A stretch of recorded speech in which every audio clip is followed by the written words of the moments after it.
करत बत कही अनुजे सन मनसिय रूप लुभान। मुख सरोज मकरंद छवि करय मधुप युवपान।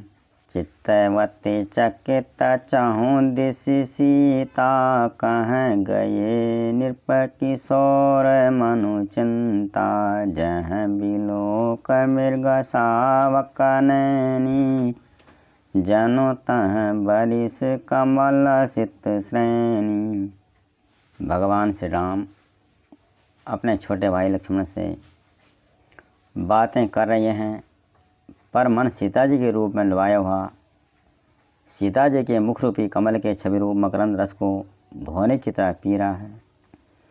सीता जी चकित होकर चारों ओर देख रही हैं। मन इस बात की चिंता कर रहा है कि राजकुमार कहाँ चले गए। बाल मृग नयनी यानी मृग के छौने की सी आँखों वाली सीता जी जहाँ दृष्टि डालती हैं वहाँ मानो श्वेत कमलों की कतार बरस जाती है। लता ओट तब सखिन लखाए श्यामल गौर किशोर सुहाए। देखी रूप लोचन ललचाने हर से जनु निज निधि पहचाने। सीता जी चारों ओर दृष्टि डालती हैं लेकिन राजकुमार दिखते नहीं हैं। तब सखियों ने लता की ओट में से सुंदर श्याम और गौर कुमारों को दिखलाया। उनके रूप को देखकर नेत्र ललचा उठे और वह वैसे प्रसन्न हुई मानो उन्होंने अपना खजाना पहचान लिया हो। थके नयन रघुपति छवि देखें पलक नहु हरि हरिणी में से। अधिक स्नेह देह भय भोरी शरद शशि जनु चितव चकोरी। श्री रघुनाथ जी की छवि देखकर नेत्र निश्चल हो गए, पलकों ने भी गिरना छोड़ दिया और अधिक स्नेह के कारण शरीर विवल हो गया, बेकाबू हो गया, मानो शरद ऋतु के चंद्रमा को चकोरी बेसुध होकर देख रही हो। लोचन मग राम हिउर आनी दीने पलक कपाट सयानी। जब सिय सखिन प्रेम बस जानी कही न सकाय कछु मन सकुचानी। नेत्रों के रास्ते श्री रामचंद्र जी को हृदय में लाकर चतुर शिरोमणि जानकी जी ने पलकों के किवाड़ लगा दिए, अर्थात अपनी आंखें मूंद दी और उनका ध्यान करने लगी। जब सखियों ने सीता जी को प्रेम के बस में जाना तब वे मन में सकुचा गई, कुछ कह नहीं सकती थी। लता भवन ते प्रगट भय ते अवसर दो भाई। निकसे जन जुग विमल विधु जलद पटल मिल गाय। सीता जी अपनी आँखें मूंद कर भगवान श्री रामचंद्र का ध्यान कर रही हैं। उसी समय दोनों भाई राम और लक्ष्मण लता मंडपों के कुंज में से प्रकट हुए, मानो दो निर्मल चंद्रमा बादलों के पर्दे को हटाकर निकल गए हों। शोभा सिंह सुभग दो बीरा नील पीत जल जाभ शरीरा। मोर पंख सिर सोह तनि के गुच्छ बीच बिच कुसुम कली के। सीता जी अपनी आँखें खोल करके दोनों सुंदर राजकुमारों का दर्शन कर रही हैं। दोनों राजकुमार सुंदर शोभा की सीमा हैं। उनके शरीर की आभा नीले और पीले कमल की सी है। सिर पर सुंदर मोर पंख शोभित हैं।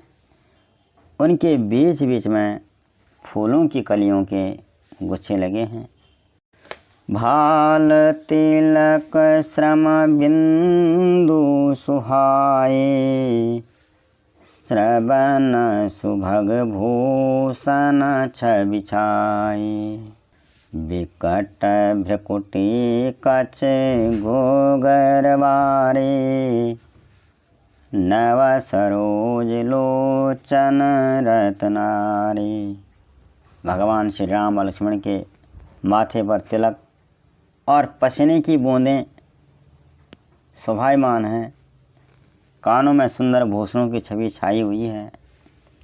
टेढ़ी भौहें और घुंघराले बाल हैं। नये लाल कमल के समान रत्नारे लाल नेत्र हैं। चारों चिबुक नासिका कपोला, हास विलास लेत मन मोला। मुख छवि कही ना जाय मोहि पाही, जो बिलो की बहु काम न जाई। दोनों राजकुमारों की ठोड़ी, नाक और गाल बड़े सुंदर हैं और हंसी की शोभा मन को मोह ले लेती है, अर्थात उनकी मुस्कुराहट मन को मोह लेती है। मुख की छवि तो मुझसे कही नहीं जाती, जिससे देखकर बहुत से कामदेव लज्जा जाते हैं। और मणिमाल कंगुक लगीवा, काम कलब कर भुज बल सीमा। सुमन समेत बाम कर दोना, सांवर कुंवर सखी सूठी लोना। श्री रामचंद्र और लक्ष्मण जी के वक्षस्थल पर मणियों की माला शोभित है। शंख के सदृश सुंदर गला है। कामदेव के हाथों के बच्चे की सूंड के समान उतार चढ़ाव वाली अहम कोमल भुजाएं हैं, जो बल की सीमा हैं। उनके बाएं हाथ में फूलों से भरा हुआ दोना है। हे सखी, यह सांवला कुंवर तो बहुत ही सलोना है। के हरि कटपट पीत धर, सुषमाशील निधान। देखी भानुकुल भूषण ही, बिसरा सखिन अपान। दोनों राजकुमारों में से भगवान श्री रामचंद्र जी को देखकर सखियाँ आपस में कहने लगी कि सांवला राजकुंवर तो बहुत ही सलोना है।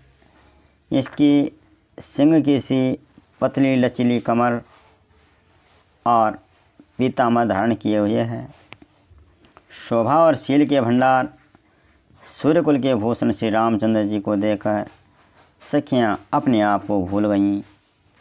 धरि धीर जो एक आली सयानी, सीतासन बोली गही पानी। बहुरी गौर कर ध्यान करेहू, भूप किशोर देखे के न लेहू। सीता जी की एक चतुर सखी धीरज धरकर हाथ पकड़कर सीता जी से बोली, राजकुमारी, गिरिजे का ध्यान फिर कभी कर लेना। इस समय इन राजकुमारों को देख लो ना। इन राजकुमारों को क्यों नहीं देख लेती? सकुचि सिया तब नयन उघारी, सनमुख दो रघु सिंह निहारी। नकसिक देखी राम कै शोभा, सुमेरी पिता पनो मनु अति क्षोभा। सखी के द्वारा सीता जी को झकझोर दिए जाने पर सीता जी ने सकुचा कर अपने नेत्र खोले और रघुकुल के दोनों सिंहों को अपने सामने खड़े देखा। नख से शिका तक श्री राम जी की शोभा को देखकर और फिर अपने पिता जनक जी का प्रण याद करके उनका मन बहुत क्षुब्ध हो गया, क्योंकि सीता जी का विवाह तो पिता के प्रण पर ही टिका था कि जो धनुष को तोड़ेगा उसी के साथ सीता जी का ब्याह होगा, और ये तो राजकुमार बड़े कोमल हैं। इस तरह सीता जी याद करके अपने मन से क्षुब्ध हो रही हैं। परवश सखन लखी जब सीता, भयउ गहरू सब कहीं सभीता। पुनिया वो यही बेरियाँ काली, आस कही मन बिहसी गाली। जब सखियों ने सीता जी को प्रेम के वश में देखा, तब सब भयभीत होकर कहने लगी, अरे बहुत देर हो गई, अब तो चलना चाहिए, चलो कल फिर इसी समय आएंगे। ऐसा कहकर एक सखी मन में हंसी। घोड़ गिरा सुनी सियस कुचानी, भयाओ विलम्बो मातो भयमानी। धरी बड़ी धीर राम और आनी, फेरे आपन पाओ पितो बस जानी। सखी की यह रहस्य भई वाणी सुनकर सीता जी सकुच गई, और देर हो गई जान करके उन्हें माता का भय हुआ कि माँ कहेंगे भाई इतना टाइम कैसे लगा दिया। बहुत धीरे धीरे कर वे श्री रामचंद्र जी को हृदय में ले आई और उनका ध्यान करती हुई अपने को पिता के अधीन जानकर लौट चली। देखन मिस मृग बिहग तारो, फिर ये बहोरी बहोरी। निरखी निरखी रघुवीर छवि, बाढ़ प्रीति न थोरी। इस तरह देर हुई जानकर सीता जी सखियों के साथ आगे बढ़ गईं, किंतु मृग पक्षी और वृक्षों को देखने के बहाने सीता जी बार बार घूम जाती हैं, बार बार श्री रामचंद्र जी की छवि को देखती हैं, और श्री राम जी की छवि को देख करके उनका प्रेम और बढ़ते जाता है। जय श्री राम।